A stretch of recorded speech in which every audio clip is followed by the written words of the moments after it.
గత కొంతకాలంగా సరైన హిట్ లేక డీలాపడిన కన్నడ చిత్రసీమకు ఊపిరి పోసిన చిత్రం సుఫ్రం సో. రాజ్ బి. శెట్టి నిర్మాణ భాగస్వామిగా వ్యవహరించిన ఈ చిత్రానికి తుమినాడ్ దర్శకత్వం వహించాడు. కర్ణాటకలో కలెక్షన్ల వర్షం కురిపించిన ఈ చిత్రం ఇప్పుడు తెలుగు ప్రేక్షకుల్ని అనువాద రూపంలో పలకరించనుంది. ఈ హారర్ కామెడీ తెలుగు ప్రేక్షకుల్ని ఏమేరకు ఆకట్టుకోగలుగుతుందో చూద్దాం. కథ: దక్షిణ కర్ణాటకకు చెందిన ఓ చిన్న ఊర్లో ప్రజలందరూ చాలా సంతోషంగా గడిపేస్తుంటారు. ఊరి పెద్ద లాంటి రవన్న, షానీల్ గౌతమ్, తనకు తెలిసిన పూజలు చేస్తూ ఊరి ప్రజలకు కష్టం కలగకుండా చూసుకుంటూ ఉంటాడు. అదే ఊర్లో ఉండే పెయింటింగ్ పని చేసుకునే అశోక్ జె.పి. తుమినాడ్ తొందరపడి చేసిన ఒక తప్పును కవర్ చేయడం కోసం మరో తప్పు చేస్తాడు. దాని కారణంగా ఊర్లో పెద్ద రచ్చ మొదలవుతుంది. దాంతో స్వామి, రాజ్ బి. శెట్టి కథలోకి ఎంటర్ అవుతాడు. అసలు అశోక్ క్రియేట్ చేసిన డేంజర్ ఏమిటి? దానివల్ల ఎవరెవరు ఎఫెక్ట్ అయ్యారు? స్వామి, రవన్న, అశోక్ కలిసి ఆ సమస్యకు ఎలాంటి పరిష్కారం అందించారు? వంటి ప్రశ్నలకు సమాధానమే సుఫ్రం సో కథాంశం. నటీనటుల పనితీరు: షానీల్ గౌతమ్ పోషించిన రవన్న పాత్ర సినిమాకి హైలైట్గా నిలిచింది. కామెడీతో పాటు ఎమోషన్ కూడా చాలా చక్కగా పండించాడు. ముఖ్యంగా అశోక్ పాత్రతో చెంపదెబ్బలు తినే సన్నివేశం, తాగేసి స్కూటర్ పార్క్ చేసే సీన్ భలే పేలతాయి. అదే తరహాలో దర్శకుడు తుమినాడ్ కూడా చాలా మంచి సపోర్ట్ ఇచ్చాడు. నిజానికి సినిమాలో కీలకపాత్ర ఇతనిదే. చాలా అండర్ ప్లే చేశాడు. అలాగే కీలకమైన సన్నివేశాల్లో మంచి మెచ్యూరిటీ కనబరిచాడు. వీళ్ళిద్దరి తర్వాత ఆకట్టుకున్న నటుడు రాజ్ బి.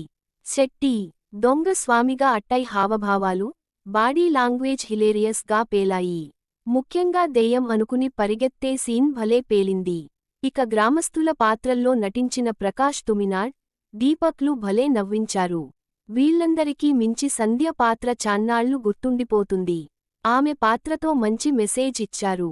సాంకేతికవర్గం పనితీరు: టెక్నికల్ గా కొన్ని లోటుపాట్లు ఉన్నప్పటికీ కథనం, కామెడీ సీన్లు విశేషంగా ఆకట్టుకోవడంతో ఆ టెక్నికల్ మైనస్ పాయింట్స్ ను ఖాతరు చేయాల్సిన అవసరం పడలేదు. కామెడీ సినిమా అయినప్పటికీ సమాజంలోని లోటుపాట్లు, మనుషుల్లోని చెడు ఆలోచనలు ఒక మహిళ జీవితాన్ని ఏ విధంగా ప్రభావితం చేస్తాయి అనే అంశాన్ని ప్రస్తావించిన విధానం బాగుంది. రైటింగ్ విషయంలో చాలా మంచి ఆలోచనలు ఉన్నాయి తుమినాడ్కి. అవన్నీ తెరపై చాలా సింపుల్గా ఎలివేట్ అయ్యాయి.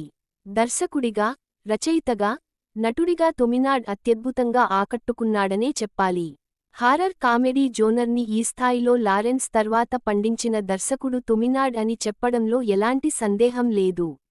మరీ ముఖ్యంగా భాను పాత్ర మనుషులతో కంటే దెయ్యంతోనే సంతోషంగా ఉండగలిగింది అనే విషయాన్ని అంతర్లీనంగా అర్థమయ్యేలా చేసిన విధానం హృదయానికి హత్తుకుంటుంది.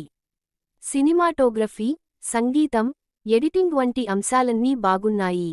డబ్బింగ్ క్వాలిటీ కూడా బాగుంది. అందువల్ల థియేటరికల్ ఎక్స్పీరియన్స్ విషయంలో ఎలాంటి ఇబ్బంది ఉండదు. ముఖ్యంగా బావ వచ్చాడు బీజిఎం భలే ఆకట్టుకుంటుంది.